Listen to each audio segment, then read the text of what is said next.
అందరికీ నమస్కారం అండి. నా పేరు Vijay Nagaveru. Thanks a lot మన రెస్పెక్ట్ సినిమా అనే ఛానల్‌ని ఇంతగా ఆదరిస్తున్న ప్రతి ఒక్కరికి చాలా చాలా thanks. Again came back with one more casting requirement అండి. ఇది వచ్చేసి కాస్టింగ్ కాల్. మేల్ కావాలంటే 22 నుండి 60 సంవత్సరాల లోపు వాళ్ళు, అలాగే ఫీమేల్ కూడా కావాలంట 20 నుండి 60 సంవత్సరాల లోపు వాళ్ళు. సినిమా టైటిల్ వచ్చేసి పవర్ పేట అని అంటున్నారు. ప్రొడక్షన్ టైప్ వచ్చేసి ఫీచర్ ఫిలిం ప్రొడక్షన్ కంపెనీ అని అంటున్నారు. వారధి ప్రొడక్షన్స్ అని అంటున్నారు. లొకేషన్ వచ్చేసి చీరాల అంట. సో మీరు చీరాల చుట్టుపక్కల ఉంటూ అంటే ప్రకాశం జిల్లా అనుకుంటా నాకు తెలిసినంత వరకు. మీరు చీరాల చుట్టూ ఉంటూ మీకు అవకాశం కోసం వెతుకుతున్న వాళ్ళైతే తప్పకుండా వెళ్ళిన అప్రోచ్ అయ్యే ప్రయత్నం అయితే చేయండి. సో వీళ్ళ కాంటాక్ట్ నెంబర్ ఇచ్చారండి, అది నేను మీకు చెప్తాను. దానికంటే ముందు మన సబ్స్క్రైబర్ అడిగిన ప్రతి ప్రశ్నకి సమాధానం చెప్పడం అనేది మన బాధ్యత. కాబట్టి మన సబ్స్క్రైబర్ ఏమి అడిగారంటే, సార్ నేను వెరీ న్యూ టు ఇండస్ట్రీ, నాకు సినిమా ఇండస్ట్రీ గురించి ఏమీ తెలియదు, నేను మొదటిసారి సినిమాల్లోకి రావాలనుకుంటున్నాను, నేను ఎవరిని అప్రోచ్ అవ్వాలి, ఎవరిని అప్రోచ్ అయితే అవకాశాలు వస్తాయని అడగటం జరిగిందండి. దీనికి నేను ఏం చెప్తాను అంటే, ఇక్కడ మీరు సినిమాల్లోకి ఏ డిపార్ట్మెంట్లోకి రావాలనుకుంటున్నారు? మీరు యాక్టర్ అవుదాం అనుకుంటున్నారా, డైరెక్షన్ డిపార్ట్మెంట్లోకి రావాలనుకుంటున్నారా, కెమెరా డిపార్ట్మెంట్లోకి రావాలనుకుంటున్నారా, మేకప్ డిపార్ట్మెంట్లోకి రావాలనుకుంటున్నారా, కాస్ట్యూమ్ డిపార్ట్మెంటా, ఆర్ట్ డైరెక్టర్ డిపార్ట్మెంటా, ఇలాగ మనకు మొత్తం మీద 24 శాఖలు ఉంది. అందులో ఏ శాఖలోకి మీరు రావాలనుకుంటున్నారు? డ్రైవింగ్ డిపార్ట్మెంట్ ఉంది, ఇలాగా మీరు మేనేజర్ డిపార్ట్మెంట్ ఉంది, ఎగ్జిక్యూటివ్ ప్రొడ్యూసర్ డిపార్ట్మెంట్ ఉంది. ఇలాగ మీరు ఏ డిపార్ట్మెంట్లోకి రావాలనుకుంటున్నారు అనేది ముందు మీరు చూస్ చేసుకోవాలి. చూస్ చేసుకున్న తర్వాత మనకున్న అర్హత ఏంటి, మనకున్న క్యాలిబరిటీ ఏంటి అనేది. ఇప్పుడు ఫర్ ఎగ్జాంపుల్ మీకు అర్థం అవటానికి కోసం ఒకటి చెప్తా. ఒక వ్యక్తి నా దగ్గర రైటింగ్ నేర్చుకుంటాను సార్ అని వచ్చాడు.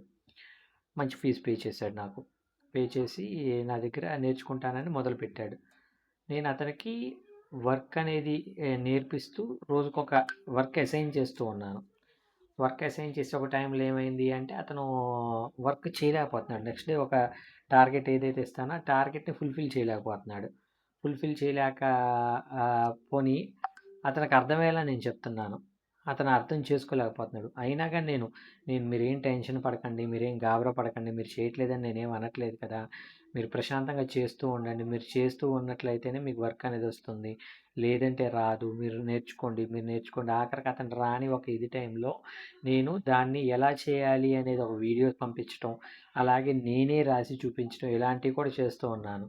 అయినా కూడా అతను చేయలేకపోతున్నాడు. ఇక్కడ నేనేమంటాను అంటే, అలాగంటే ఒక క్లారిటీ లేని ఒక పర్సన్ ఎప్పుడైతే ఇండస్ట్రీకి వస్తారో అప్పుడు అతనికి స్ట్రగుల్ అనేది ఎక్కువ అవుతుంది. కాబట్టి మీరు వచ్చే ముందు ఇండస్ట్రీకి ఎలా రావాలి, ఇప్పుడు ఫర్ ఎగ్జాంపుల్ మీరు మంచి క్యారెక్టర్ ఆర్టిస్టు లేదంటే హీరోని వద్దాం అనుకుంటున్నారు.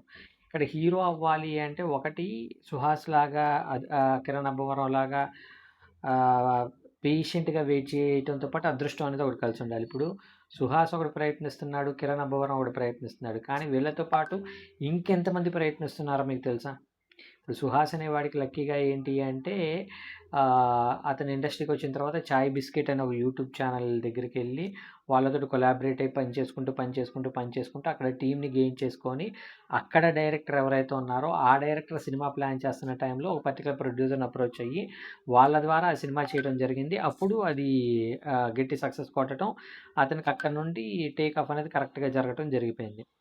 ఇప్పుడు కిరణ్ అబ్బవరం దగ్గరకొస్తే, కిరణ్ అబ్బవరం ఏంటి అంటే, అతను కూడా సాఫ్ట్‌వేర్ ఇండస్ట్రీ నుండి వచ్చి షార్ట్ ఫిల్మ్స్ చేస్తూ ఆ షార్ట్ ఫిల్మ్‌లో అతను పర్ఫార్మర్‌గా ప్రూవ్ చేసుకున్న తర్వాత ఏమైంది అంటే, ఓకే, ఇతను పర్ఫార్మ్ చేయగలడు, ఇతను 2 గంటల 20 నిమిషాలు ఆడియన్‌ని ఎంటర్‌టైన్ చేయగలడనే నమ్మకం వచ్చిన ప్రొడ్యూసర్లు అతనికి పెట్టుబడి పెట్టడం, 'రాజావారు రాణివారు' అనే సినిమా చేయటం, అది మ్యాసివ్ హిట్ కొట్టడం. ఆ తర్వాత అతని కెరీర్ గ్రాఫ్ అనేది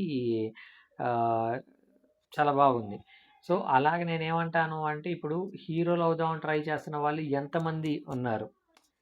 అలాంటి వాళ్ళందరూ మరెందుకు సక్సెస్ కాలేకపోతున్నారు? ఫర్ ఎగ్జాంపుల్ మీరు కొన్ని సినిమాల్లో 'మజిలీ' అనే సినిమా చూసినా, లేదంటే 'జోష్' అనే సినిమా చూసినా, 'జోష్' అనే సినిమాలో మీరు సరిగ్గా చూసినట్లయితే ఒక నలుగురు, ఐదుగురు హీరో మెటీరియల్స్ ఉన్నారు. వాళ్ళు నలుగురు, ఐదుగురు ఇప్పటికీ హీరోగా ట్రై చేస్తూనే ఉన్నారు. అలాగే 'మజిలీ' సినిమాలో ఏమంటారు, ఆ క్రికెట్ బ్యాచ్‌లో ఒక విలనీలాగా చేస్తాడు. అలాగే ఇంకొకటి 'నాని' సినిమానే ఇంకొక సినిమా, అందులో కూడా అతను విలనీ క్యారెక్టర్ చేస్తూ ఉంటాడు. అతను మంచి హీరో మెటీరియల్. అతనెళ్ళి తమిళ్‌లోనో, మలయాళంలోనో ట్రై చేసుకుంటున్నాడు కానీ తెలుగులో మాత్రం అతనికి సక్సెస్ రావట్లేదు. సో, ఇక్కడ సింపుల్ థింగ్ ఏంటి అంటే, ఎప్పుడైనా గానీ మనం మనం దేన్ని గుర్తుపెట్టుకొని ఇది చేయాలి. ఇక్కడ సింపుల్ థింగ్ ఏంటి అంటే, ఒకటి మనం ఫినాన్షియల్ సపోర్ట్ అనేది మనం పెట్టుకొని రావాలి. అంటే మనకి కనీసం ఒక 6 నెలలు, ఒక సంవత్సరం పాటు మనకి ఎవరు రూపాయి ఇవ్వకపోయినా కూడా మనం ఇక్కడ సర్వైవ్ అవ్వగలిగే ఒక ఆర్థిక స్తోమత అనేది ఉండాలి. సో, అలాగే కనీసం ఒక 4, 5 పార్టీలకెళ్ళినప్పుడు ఒక పార్టీకైనా మనం బిల్లు పే చేయగలిగే ఒక ఆర్థిక స్తోమత అనేది ఉండాలి. అలాగ ఉండగలిగినప్పుడే మీరు సక్సెస్ అవ్వడానికి పాసిబిలిటీ ఉంటదనేది నా ఉద్దేశం. ఇప్పుడు 'కిరణ్ అబ్బవరం' నెక్స్ట్ 'సుహాస్' అనే కాకుండా ఇంకొక హీరో కూడా ఉన్నాడు. అదే 'bluff master' hero. 'Bluff master' cinema hero నాకు చాలా కంటే చాలా ఎక్కువైన 'సత్యదేవ్' అనే ఒక నటుడు. చాలా మంచి నటుడు. కాకపోతే ఇక్కడ సింపుల్ థింగ్ ఏంటి అంటే, మనం మెయిన్‌గా గుర్తుపెట్టుకోవాల్సింది, మనకి ఎంత టాలెంట్ ఉన్నా కూడా ఎక్కడో 1% అదృష్టం ఉండాలి. అలాంటి అదృష్టం మాత్రమే మనల్ని నెక్స్ట్ లెవెల్‌కి తీసుకొని వెళ్ళటానికి ఒక పాసిబిలిటీ ఉంటదనేది నా ఒపీనియన్. సో, ఇండస్ట్రీకొచ్చే ముందు మీరు మెయిన్‌గా తెలుసుకోవాల్సింది ఏంటంటే, మనం దేనికోసం వద్దాం అనుకుంటున్నాం, ఎవరి కోసం వద్దాం అనుకుంటున్నాం, వచ్చిన తర్వాత ఏం చేద్దాం అనుకుంటున్నాం అనేది మీరు చూసినట్లయితే అప్పుడు సక్సెస్ అవ్వడానికి పాసిబిలిటీ ఉంటుంది. హోప్ మీకు అర్థమైంది అనుకుంటున్నాను. ఇంకా మీకు ఇలాంటి డౌట్స్, క్వెషన్స్, క్వైరీస్ ఏదైనా ఉన్నట్లయితే తప్పకుండా కమెంట్ రూపంలో అడిగే ప్రయత్నం చేయండి. ప్రతి ప్రశ్నకి సమాధానం చెప్పడం జరుగుతుంది. So, getting back to the casting requirement, వీళ్ళ కాంటాక్ట్ నెంబర్ చెప్తాను, నోట్ చేసుకోండి. 9391448888. I repeat 9391448888. డిస్క్లైమర్ అని మీ అందరికీ తెలిసిందే కదా. నేను పెట్టే ఏ పర్టికులర్ కాస్టింగ్ రిక్వైర్మెంట్‌కి నాకు ఎటువంటి వ్యక్తిగతమైన లావాదేవీలు వీళ్ళెవరో కూడా నాకు తెలీదు. వీళ్ళలో ఎవరైనా మిమ్మల్ని డబ్బులు అడిగినా, మోసం చేసే ప్రయత్నం చేసినా నమ్మకండి, మోసపోకండి, జాగ్రత్తగా ఉండండి. వీడియో నచ్చిందా? లైక్ చేయండి. వీలైనంత ఎక్కువ మందికి షేర్ చేయండి. ఎవరైతే సబ్స్క్రైబ్ చేసుకోకుండా చూస్తున్నారో please do subscribe. Thank you and all the best.